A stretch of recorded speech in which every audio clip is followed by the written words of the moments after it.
Hello and welcome to Aging Insights. I'm Dr. Kathy Rowe, Executive Director of New Jersey Advocates for Aging Well, and today we have two members of a new group called Grandparents for Vaccines. I'd like to welcome our guest, Kim Bowler, the Executive Director of Grandparents for Vaccines, and Robin Cogan, member of the New Jersey Grandparent for Vaccines state team. So, Robin and Kim, let's start by telling us about yourselves and how your organization came to be. Well, first of all, thank you so much for having us. We're really excited to share this information because we are a brand new grassroots organization dedicated to promoting that vaccines are safe, but through storytelling of times when we had no vaccines when we were kids growing up. Things have changed so dramatically, but what's happened with vaccines is that they were so successful it made the illnesses disappear. And that's where I think the confusion came in. So I am a school nurse. I have been for 25 years. I'm also a nurse, but I'm also a grandparent. And when I heard about Grandparents for Vaccines and their mission of storytelling, a storytelling movement rooted in public health, I knew that I wanted to join. And so that's how I got involved. And it has really taken off in a very short period of time. And thank you, Kathy. Thanks, Robin. I'm Kim Bowler. I am the inaugural Executive Director for Grandparents for Vaccines, and I came to the organization as a volunteer. I started out working with Robin, and we're both from South Jersey here, and I was just so excited to jump in and really think about a community-based, very loving approach to supporting vaccination in our state and in our country. So Grandparents for Vaccines drew me in because of its origins to fill a space no one else was filling. It was founded by two pediatricians and two nurses from all different parts of the country who came together to say, data isn't cutting it per se, right? It's not getting the whole story out.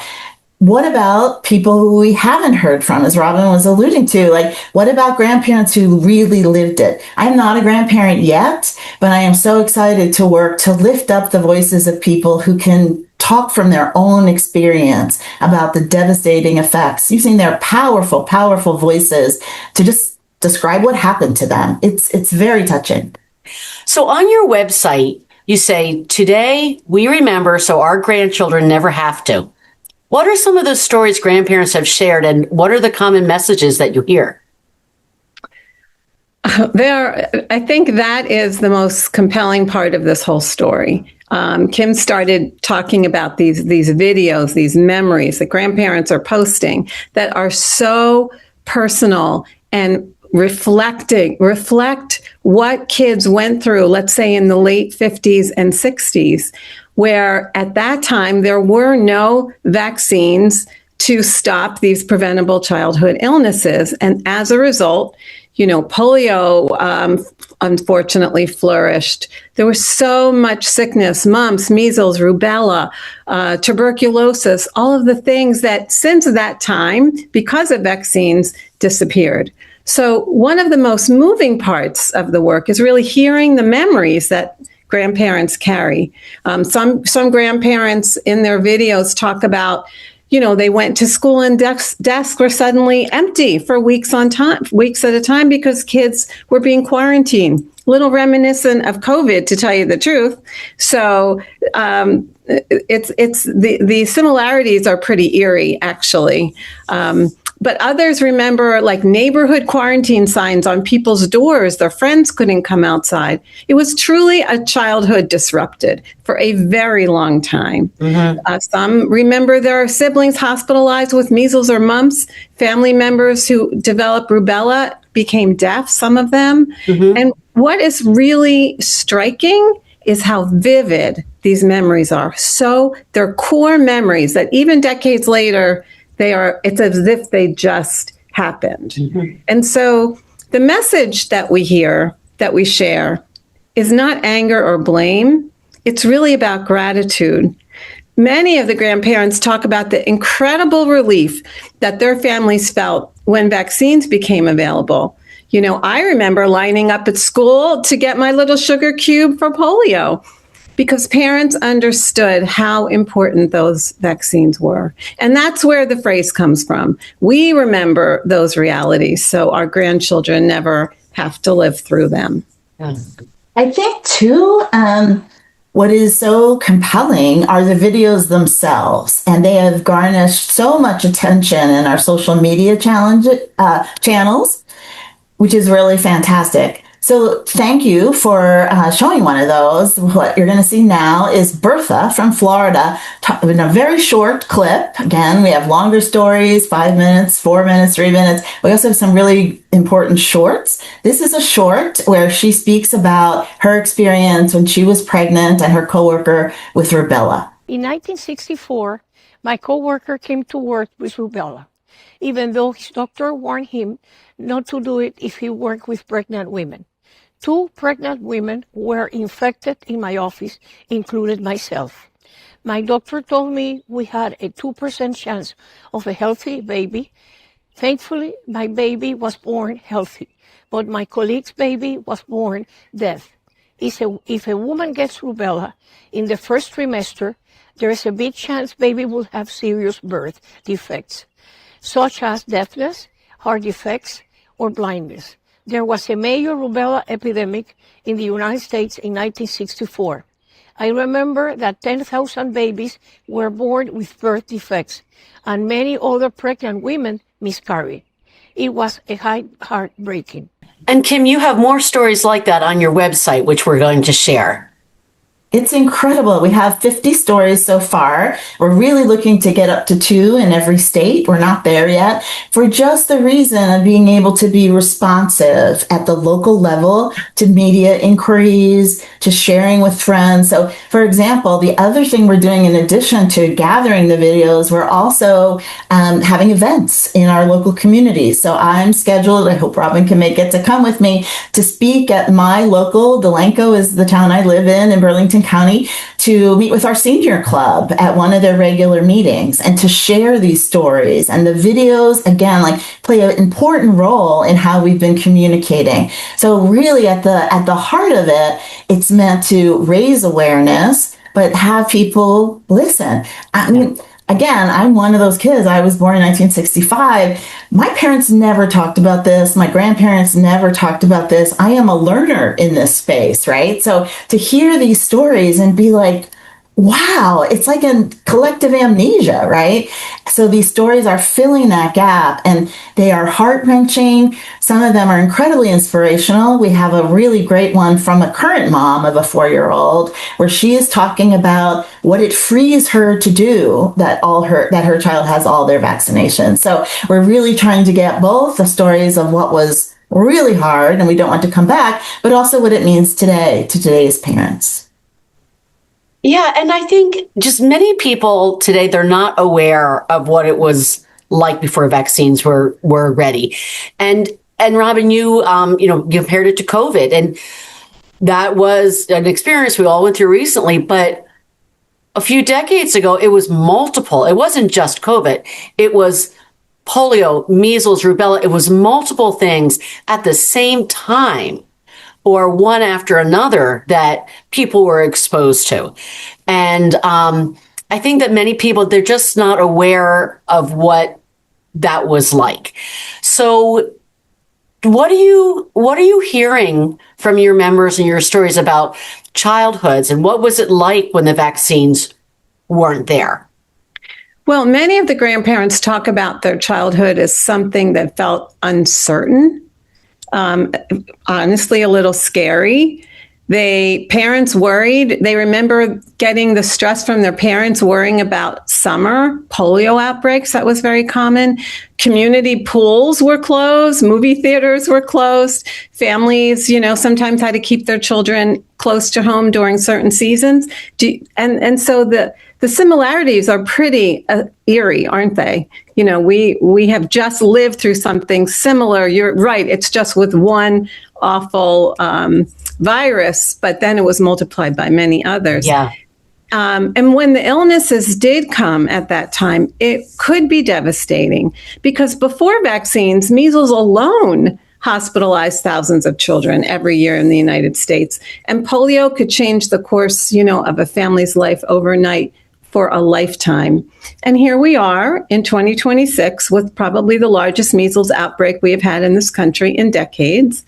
And it is devastating to know that these are preventable. So where have we missed the mark here? And I think for grandparents, we are the keeper of the stories. Have we stopped telling those stories? Maybe we stopped telling those stories because public health was so successful that those illnesses disappeared, and then they become less and less relevant. Almost like COVID. If you had COVID, quote unquote, I had COVID, it was just a cold. How many people believed that? Mm-hmm. And that impacted whether or not they got a COVID vaccine. While there were people dying and, refrigerator trucks filled with bodies at the beginning of COVID. I mean, it was extremes, and that's what's happened now, too. Memories are very short, but when you talk to grandparents who directly experience those illnesses in their childhood, they are compelling stories. I mean, I'm 65. I was very young, but I had the measles and the mumps. And my mother and my sister and I, all three of us, had chickenpox together. Boom, boom, boom. It was like months of quarantine, illness. Somebody else got sick. It just spread like that. And I never wanted that for my children. I was thrilled, when I became a new mom, and I'm also a nurse, so very interested in the whole, vaccination space. In fact, one of the videos is from a virologist who became a virologist because of his experience as a little boy getting the polio vaccine. It was a fascinating story. Anyway, that's why those videos are, they document a life that people have forgotten. And I think from the grandparents being able to recall those stories, it's nostalgic for them, but it's also really empowering. It's super empowering to say, wait a minute, I can really bring something valuable to this new generation, maybe to help them lower the confusion machine that's out there working 24 hours a day. So that's an interesting way to put it, the confusion machine. And, part is we have information is so much more readily available, but then sorting through what's valid information or what's factual from what's opinion can be really daunting sometimes, and people don't know where to go. So let's talk about the special bonds between grandparents and grandchildren. I mean, I don't want to skip over the parents, but you've tapped into something really unique here, going from grandparent to grandchild. Tell us about that. So I say that when my granddaughter Nora was born in November of 2023, a new heart grew outside of my chest. That's how I described it. I am a school nurse. I have been a school nurse forever. I believe very strongly in vaccine. It's a big part of our practice is, vaccine compliance. I never thought that my daughter would even question Nora getting vaccines. And thankfully, we really didn't have to have hard conversations. But there are grandparents that do have to have hard conversations. But we want to do it from a place of love, from a place of saying to our kids, this is a tough time to be making these decisions in an era where, there's a lot of disinformation being purposely spread to confuse you. So when I look at my granddaughter, what I see is possibility. I see curiosity and joy and her whole life unfolding in front of her. But I also feel this incredibly deep responsibility as a grandparent, understanding that the choices that we make today as a society will help shape my granddaughter's world that she is growing up in. And so it's the it's, the microcosm and the macrocosm, what is happening within my small little family, but also that impacts our larger community. And so that's one of the reasons the work matters so much to me. Protecting children from preventable diseases is not just a medical issue.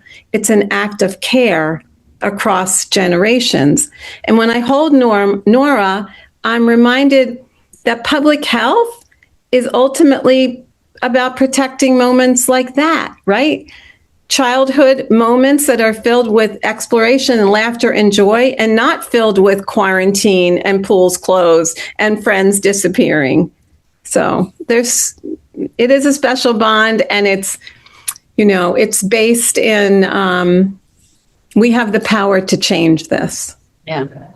Well, there's this disconnect between the generations, and you talked about that a little bit. Let's talk a little bit more about that. Why the disconnect? We know there's misinformation, but what are some of the conversations that grandparents are reporting back that they've had with their children? Do any come to mind as a good example? Well, one of the challenges, as we talked about, is that vaccines have been so successful that many people have never seen the diseases that they prevent. So it minimizes them, kind of like COVID. If you didn't get long COVID, it was a cold. It's never been a cold. There were so many other things that it caused, right? So when grandparents who are sharing, remembering these diseases, the risk feels real. But for the younger generation who have only known this world where illnesses are disappeared and rare, the urgency feels less visible. And then add to that influence of misinformation online, it becomes even more complicated. There are grandparents who tell us that they've had very difficult conversations with their children about vaccines, and they are eager to learn how to have a discussion about vaccines that comes from a place of concern and caring, not coming across as judgmental or demanding or trying to control parents' decisions. So we're learning together also, but we can bring that perspective, because what we're doing as an organization is encouraging this dialogue to happen, but grounding it in respect. And we've come to this place of commonality, which is caring for our kids. We all love our children. We love our grandchildren. So most families ultimately want the same thing: healthy kids and a safe community. In school nursing, we say we want kids to be healthy, safe, and ready to learn. It's the same thing with grandparents, and it's the same thing with parents. And so that's why grandparents can bring a perspective to these conversations, not just data, not just here, read this research paper that you probably won't understand. But let me tell you that, my goodness, my whole world changed because my twin brother developed polio and he never came home. I never saw him again. I mean, there are stories like that live with you. Wow. Those are powerful. I wanted to mention too, there are 67 million grandparents in our country, right? And they all have different kinds of relationships, but this storytelling movement is relational, right? We know things change, beliefs change, commitments, understandings change in relation. And I think that's the emphasis. That love is the bedrock, and that concern is the bedrock of this movement, really meant to change the national conversation. So it is, again, at coffee table, kitchen tables, living room tables, community centers, where these conversations need to happen. The other thing to consider too is that there are parents who are asking their parents to get vaccinated, right? So that they can be with their grandchildren. So it can sometimes go both ways. These conversations are not necessarily just one way, grandparent to child. And a lot of grandparents have great-grandchildren who are coming into having their own children. So this is an intergenerational taking advantage of the bonds that already exist to have a collective understanding about what the risk is. So let's talk a little bit about the organization now. So what has Grandparents for Vaccines accomplished so far, and What's on the horizon for 2026 and beyond? Oh, very excited. So, Okay. if we we just sort of go through the history again, started Grandparents' Day September 7th, 2025, and it has grown exponentially, I would say. The launch was huge. We had 5,000 people sign up to help across the country after one media exposure on the Rachel Maddow show. So, I mean, we have a whole bunch of people. We're not at the 67 million yet, but a whole bunch of people who want to be helping. So we see that as an accomplishment. We are very much getting picked up in the media. One of the links that we have for you is to the many stories, 50 some stories already, letters to the editor, op-eds, really great pickups and news segments on public radio. Those are some of the accomplishments as well. And of course, we're excited that the videos are getting viewed, and social media has really just taken off. We are pretty much everywhere, but we have tens of thousands of views of the video that I shared of Bertha. So that is just, again, like, who would have thought, right? So those are some of the things. But even more recently, the Board of Trustees really understands that to continue, we need to professionalize this activity. So I was hired with the excitement of building an infrastructure for the entire organization. So that's what we're about right now. One last thing before I see if I forgot anything that Robin wants to share.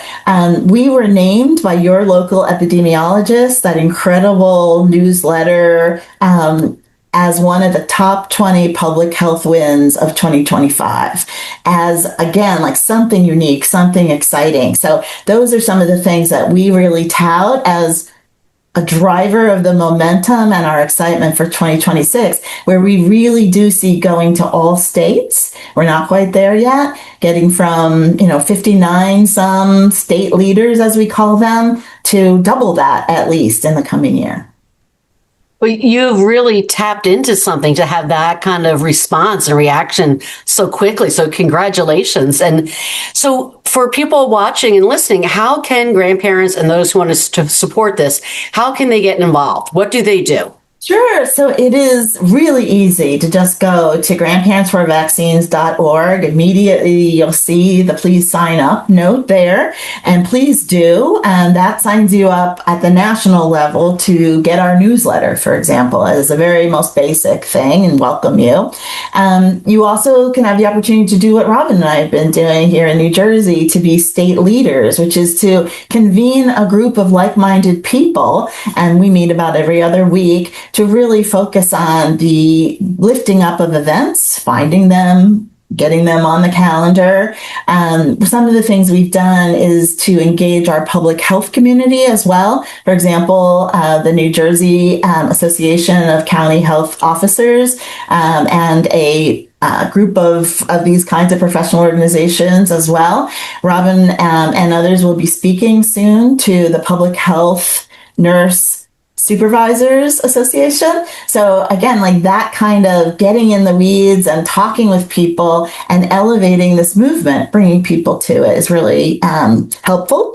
The other thing is just on social media, sign on up to our various channels, like, share, rate. You know how the algorithms work. Just please join us. You can do it from the comfort of your bed every morning. And so it's those kinds of things that are helping us to spread the word. So many kinds of opportunities. So I had a really interesting thing happen this morning that I think illustrates the power of this movement on an individual level. One of my really good friends just became a Nona, a grandmom. And she wrote to me, sent me pictures of her beautiful baby granddaughter, and said, Robin, I want you to know one of the first things I did was join Grandparents for Vaccines, because I looked at that baby and I said, oh my God, I have to do something. So the other piece from all the other things Kim said is, bring in your friends, bring in the other grandparents, bring in your neighbors. You do not have to be a grandparent, obviously, to be part of this amazing grassroots organization. But you can be part of creating this just web of people all over the country who bring their gifts and talents to our organization, which has really made it grow so exponentially in a very short period of time. There's lots of interest in talking with us, meeting some of the grandparents, participating, and it shows that first, people can support movements by joining the organization, period. Yeah. Engage with its resources, participate in community conversations about vaccines and public health. And storytelling may seem simple, but truthfully, it is one of the most powerful tools we have to use. Yeah. And I want to compliment you both. I don't think you even realize this, but you're helping to reframe aging. We want to fight ageist stereotypes and, using the social media and being out there and modern and forward facing, honoring wisdom, but still looking forward. You are utilizing so many of the things that we're striving for on how we rethink aging and the value of older adults. So thank you for doing that. I don't know how intentional that was, but that's what is resonating with me. Maybe you're just naturals. That is phenomenal. I know Kim does too. We love to hear that, because that, for me, on a personal level, as someone who's really on the very edge of retiring, this has brought me so much hope about powerful work I can do beyond my professional life. And because, we have the wisdom. Absolutely. And we have the experience, and experience doesn't end when your work life ends. That's what we take with us to the next step. And exactly. Right. So grandparents, they have so much power. We want to tap into it, and we are really hoping maybe we can find a grandfluencer out there who wants to participate with us, because it would just take a few grandfluencers to say, "Hey, look at this organization. Let's help them. Yeah, we have a strong voice. Let's help our kids. We love our kids. Let's help everyone. Let's be part of a community again." Right. Mm-hmm. And to bring it full circle, one of the reasons that people are living longer and healthier, and now we can expect 20, 25, 30 years in retirement instead of 5 or 10. It's because of the public health success story that is vaccinations. Right? So many more people we have a rapidly aging population. People are living longer, they're living healthier, and it goes back to they were given the chance to do so because of the vaccinations that came into place when they were younger. That's great. Kathy, I wanted to say too, and just acknowledge Robin's amazing contributions to the whole movement as well. The people who have hopped in, many of them bring incredible drive, but also experience and skills to the work. Robin writes a blog, The Relentless School Nurse. I knew about it before I met her in this capacity, and it is incredible how she writes basically almost feels like every single day. And her being able to communicate about grandparents for vaccines to her audience, that is then on our website where it describes what this movement is. It's a synergy that we're finding with people who are experts in communication, strategic comms, who are experts in fundraising, who are experts in, being integrated into their communities, whether it's people who are in faith leadership roles, all the different spaces where we live, learn, grow, and thrive. That's where grandparents are. And that's what is, for me, just so inspiring to see people be like, yeah, I'm going to do this thing. Or here's what I could help with. Kim, you need any help? And I'm like, yes. Yeah. So it is, again, it's amazing how much progress in the following you have in such a short period of time. But I want to close out by asking you, what brings you hope that Grandparents for Vaccines can make a difference? What gives me hope actually speaks to what you just mentioned, Kathy. Seeing grandparents step forward and share their experience, just the look on their face, you can see that they are reliving their childhood. They're talking about something that is very important to them, and they are regaining that I can see a sense of agency when many older people don't feel that sense of agency, a purpose, right? Many of our grandparents never imagined themselves as advocates. So that is another new hat that many seem to be taking on. And they want to make sure that the lessons they learned are not lost. And how can we change that? And when stories are shared, something so powerful happens because it does bridge the generations. It really does bridge multiple generations. And then, we remind people that vaccines aren't just about science or policy or numbers, because that can turn people off immediately. They're about protecting children.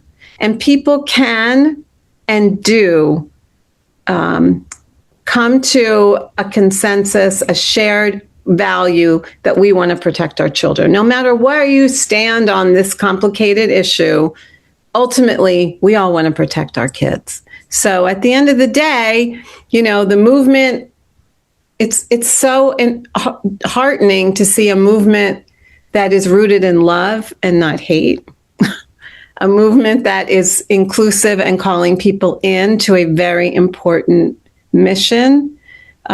Because like many, many grandparents I have met, I want my little Nora to grow up in a world, where diseases like polio and measles are part of history, medical history, public health history, but not here, not now, not taking our kids in 2026. So right, not a threat. Yes. So that shared commitment that we are finding to protect our kids, that's where the hope comes from.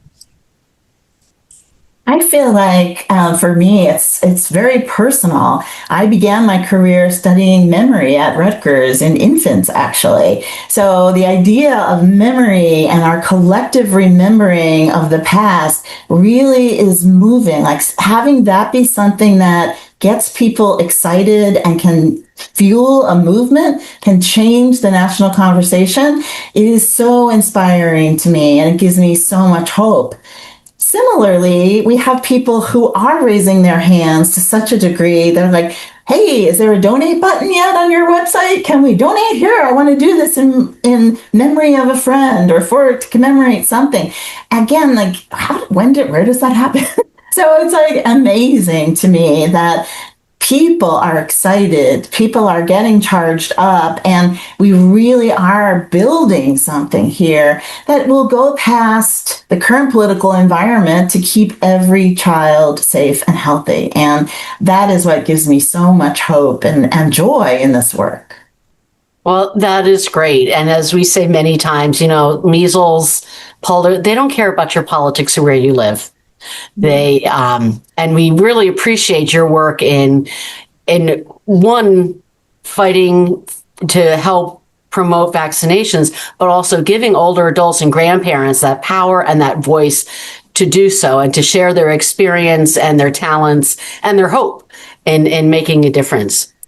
So I want to thank you for joining us today. We have on our screen your website where people can find more information and links, opportunities to volunteer and share their stories. And I hope that we see you again soon and you join us next time for Aging Insights.